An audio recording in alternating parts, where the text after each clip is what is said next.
नमस्कार दोस्तों, स्वागत है आपका इन्वेस्टिंग दर्पण यूट्यूब चैनल पर। और इस वीडियो में बात करेंगे आईटी स्टॉक्स के बारे में, क्योंकि आईटी स्टॉक्स में जिस तरह से बड़ी गिरावट देखने को मिल रही है तो निवेशकों की जो चिंता है वह भी वाजिब है।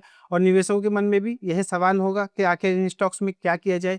तो फ्रेंड्स, वीडियो काफ़ी खास होने जा रही है। इस वीडियो में मैं आपको आईटी स्टॉक्स के जो टेक्निकल है यह भी डिस्कस करूंगा, और आईटी स्टॉक्स में जो गिरावट के पीछे कारण है वह भी हम देखेंगे, और निवेशकों को आगे क्या करना चाहिए इस पर भी हम चर्चा करेंगे। तो वीडियो को आप अंत तक देखिएगा, जिससे कि आपको अच्छी जानकारी मिल सके और आपको इन स्टॉक्स में जो अपनी इन्वेस्टमेंट की रणनीति है उसको बनाने में भी आपको हेल्प हो सके।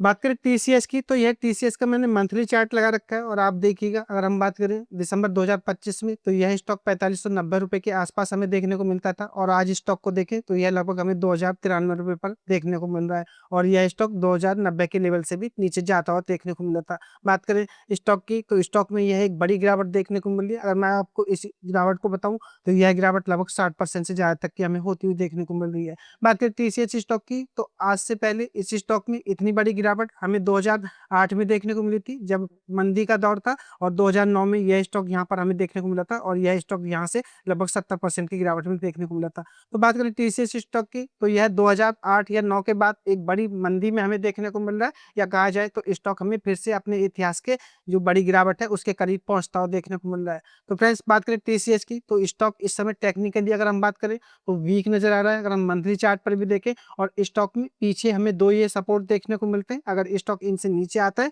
तो इस स्टॉक में और भी गिरावट देखने को मिल सकती है। तो ऐसे में जो निवेशक टीसीएस स्टॉक में अपना कोई इन्वेस्टमेंट का मन बना रहे या पहले से इन्वेस्टेड है, तो आप इसको ध्यान में रखिएगा, क्योंकि याद करें टीसीएस स्टॉक की, तो यह स्टॉक इस समय टेक्निकल के हिसाब से काफी कमजोर नजर आ रहा है। और फ्रेंड्स, यह गिरावट कोई छोटी मोटी गिरावट नहीं है। अगर आप इसके वॉल्यूम्स को देखेंगे तो यह वॉल्यूम्स यही बताते हैं कि स्टॉक में हमें यह हैवी सेलिंग प्रेशर देखने को मिल रहा है। तो ऐसे में निवेशक इस गिरावट को नजरअंदाज ना करें और इस स्टॉक में जल्दीबाजी करने से बचें। बात करें इन्फोसिस की, तो आईटी सेक्टर में यह भी एक दिग्गज कंपनी है, और यह टीसीएस के बाद दूसरे नंबर पर हमें देखने को मिलती है, और इसकी स्थिति भी आपको टीसीएस की तरह ही देखने को मिलेगी। बात करें 2009 के गिरावट में, तो यह स्टॉक लगभग हमें 60% के आसपास नीचे आता हुआ देखने को मिला था, अगर हम इस गिरावट को देखें।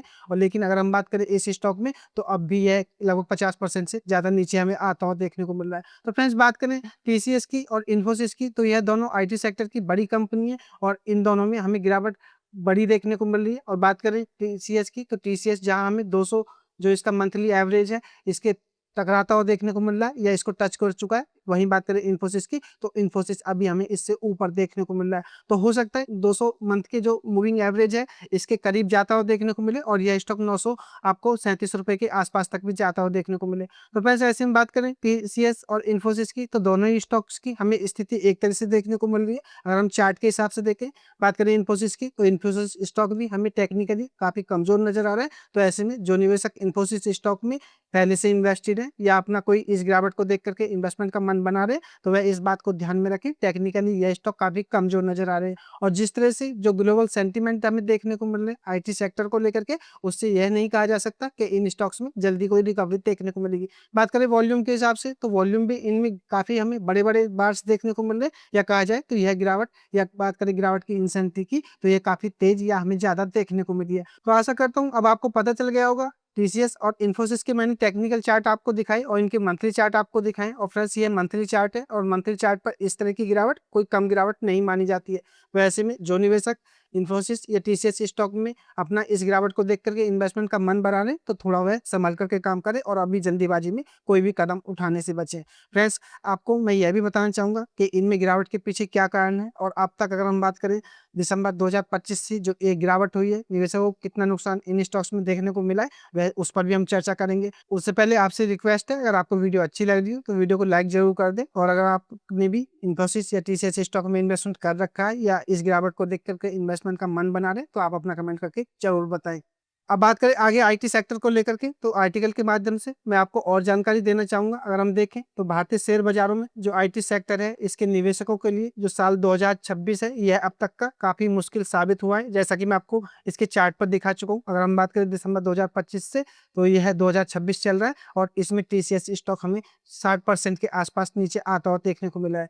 और बात करें तो कभी निवेशकों की यह पहली पसंद रहने वाली देश की दिग्गज आईटी कंपनियां अब भारी दबाव में देखने को मिल रही है। बात करें टाटा कंसल्टेंसी सर्विसेज यानी कि टीसीएस, इन्फोसिस, विप्रो और एलटीआई माइंडट्री जैसी बड़ी कंपनियों के शेयरों की, तो इन्होंने अपने ऑल टाइम हाई से लगभग 50% या उससे अधिक गिरावट दिखा चुके हैं। बात करें तो इस गिरावट ने निवेशकों के करीब 19.28 लाख करोड़ रुपए की जो संपत्ति है यह साफ कर दी, या बात करें तो निवेशकों को 19.28 लाख करोड़ रुपए का नुकसान होता हुआ देखने को मिल रहा है। तो यह एक बड़ा नुकसान है अगर हम बात करें आईटी सेक्टर के निवेशकों को। और सबसे बड़ा सवाल अब आगे यही है निवेशकों के लिए, जो कि आईटी सेक्टर की मुश्किलें हैं, क्या ये खत्म हो गई हैं या इनमें और भी गिरावट बाकी है। बात करें टीसीएस की, तो टीसीएस को सबसे बड़ा झटका लगता हुआ देखने को मिला है। सबसे ज्यादा झटका देश की सबसे बड़ी आईटी कंपनी टीसीएस को लगा है। अगर हम अगस्त से दिसंबर के बीच की अगर हम बात करें तो कंपनी का शेयर लगभग 4590 रुपए के रिकॉर्ड स्तर पर हमें देखने को मिलता था, या इसका ऑल टाइम हाई हमें स्टॉक का बनता हुआ देखने को मिला था। लेकिन अब यह स्टॉक, जैसा कि मैं आपको बता चुका हूँ,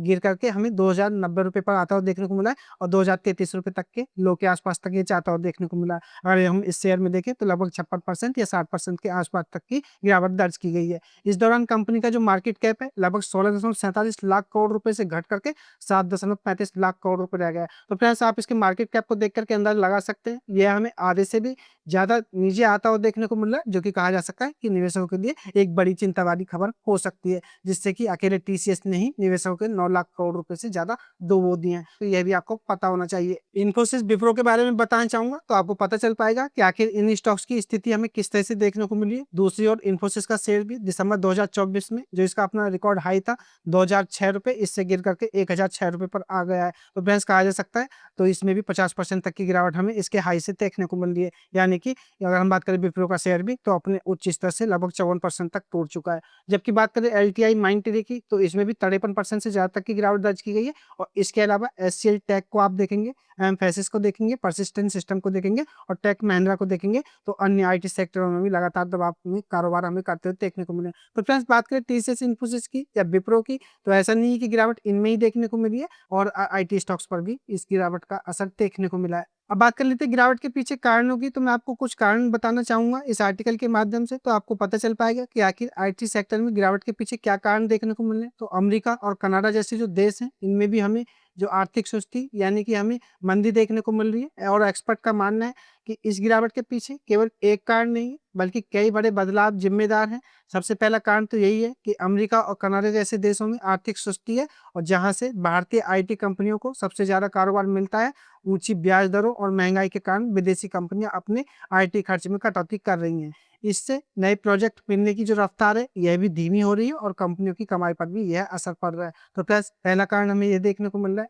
और दूसरा कारण भी देख लेते हैं आईटी सेक्टर में गिरावट के पीछे जो देखने को मिल रहा है। दूसरा और सबसे बड़ा कारण यह है, और दूसरा और सबसे बड़ा कारण अगर हम बात करें तो जनरेटिव आर्टिफिशियल इंटेलिजेंस यानी कि एआई है।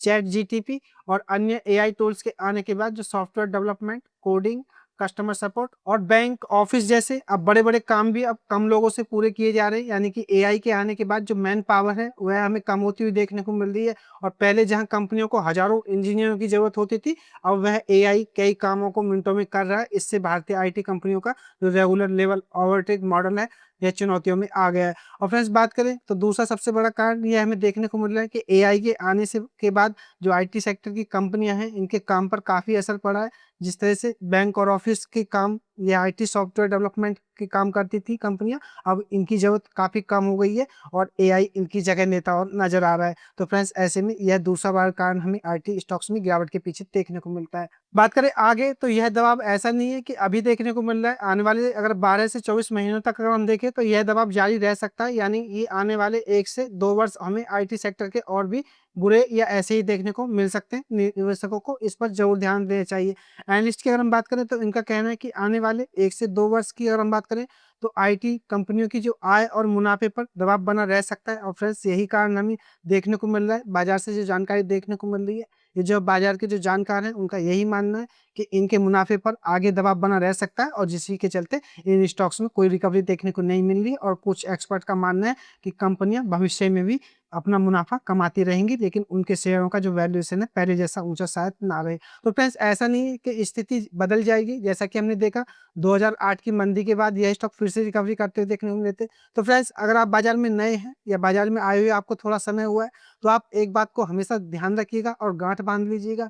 स्टॉक मार्केट में यह जरूरी नहीं है कि समय हमेशा एक सा ही रहेगा। अगर किसी स्टॉक में किन्हीं कारणों से पीछे गिरावट हुई है, तो वह गिरावट फिर से अपनी अच्छी तेजी में बदल जाएगी। फ्रेंड्स, अगर समय बदलता है तो स्टॉक्स की जो चाल है या उनमें गिरावट और तेजी का समय भी बदल जाता है। अब यह स्टॉक कब रिकवर करेंगे, कितना रिकवर करेंगे, क्या 2008 के बाद जैसे रिकवरी इनमें देखने को मिली थी, क्या ऐसी रिकवरी होगी, इस पर अभी कुछ नहीं कहा जा सकता। और यही बाजार के जानकारों का मानना है। शेयरों का जो वैल्यूएशन है पहले जैसा हमें देखने को नहीं मिलेगा, क्योंकि समय बदल रहा है। और ऐसा नहीं है कि एआई खत्म हो जाएगा, ये आईटी सेक्टरों का जो बिजनेस, आईटी स्टॉक्स का बिजनेस है, वह फिर से हमें ऐसा ही देखने को मिलेगा। यानी कि कंपनियों की कमाई ठीक रहने के बावजूद भी शेयरों को पहले जितना प्रीमियम नहीं मिल सकता। तो फ्रेंड्स, ये एक बहुत बड़ी बात है और आप इस बात को जरूर ध्यान में रखिएगा। अब एक समझदार निवेशक इन स्टॉक्स को पहले की तरह नहीं देखेगा कि यह आईटी सेक्टर के स्टॉक है, अच्छे स्टॉक है, पहले बढ़े हैं, पहले अच्छे रिटर्न दिए हैं तो आगे भी देंगे। अब निवेशकों की सोच भी एआई के आने से बाद या बात करें तो इन स्टॉक्स को पहले जैसा प्रीमियम है यह नहीं मिलेगा। यह निवेशक इन स्टॉक्स पे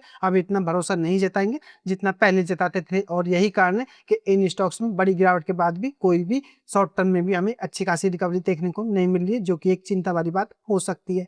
वहीं कुछ जानकारों का यह भी मानना है कि एआई केवल एक खतरा नहीं है बल्कि अवसर भी है। हालांकि हर तस्वीर का दूसरा पहलू भी होता है, यह भी ध्यान में रखना चाहिए। कई मार्केट एक्सपर्ट मानते हैं कि एआई केवल खतरा नहीं बल्कि एक अवसर भी है। क्लाउड कंप्यूटिंग और cyber security, data centre, AI infrastructure और ऑटोमेशन जैसे सेक्टरों में नई डिमांड पैदा भी हो रही है, जो आईटी कंपनियों को समय रहते खुद को इन तकनीकियों के अनुसार ढाल लेंगे और वे भविष्य में दोबारा मजबूत वापसी कर सकते हैं। तो फ्रेंड्स, ये आने वाले समय में देखने वाली बात होगी कि आखिर चीजें किस तरह से बदलती हैं। वे भविष्य में दोबारा मजबूती के साथ वापसी कर सकती हैं, यानी कि कर सकती हैं। तो फ्रेंड्स, ऐसे में अगर हम बात करें तो यह एक अवसर भी हो सकता है इन कंपनियों के लिए, लेकिन यह कहा नहीं जा सकता कि यह अवसर कब एक अच्छी डिमांड के रूप में देखने को मिलेगा या कब इन कंपनियों की आय और मुनाफे में बढ़ोतरी होगी और कब इन स्टॉक्स में तेजी होगी। तो ऐसे में निवेशकों को अभी थोड़ी सावधानी बरतनी चाहिए और अभी इन स्टॉक्स में कोई भी जल्दीबाजी करने से बचना चाहिए। क्या करें निवेशक, तो मैं आपको अपनी जो राय है वह पहले ही बता चुका हूँ। लेकिन बात करें इस आर्टिकल के माध्यम से तो यह खबरों के माध्यम से हमें देखने को मिला है। अगर हम फिलहाल बात करें निवेशकों के लिए तो यह सबसे जरूरी बात है कि आईटी सेक्टर में जल्दीबाजी में बड़ा दांव लगाने से बचे।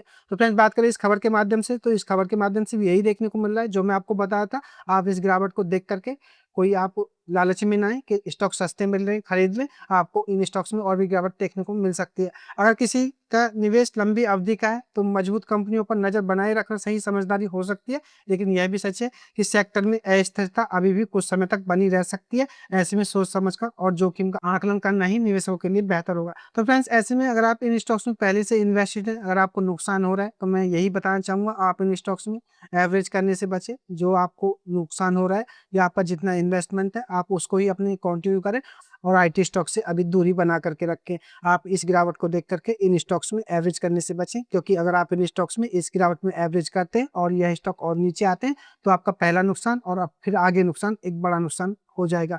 तो ऐसे में निवेशक इन स्टॉक्स में शॉर्ट टर्म या लॉन्ग टर्म, जो मेरी राय है, अभी करने से बचे, यही बेहतर होगा।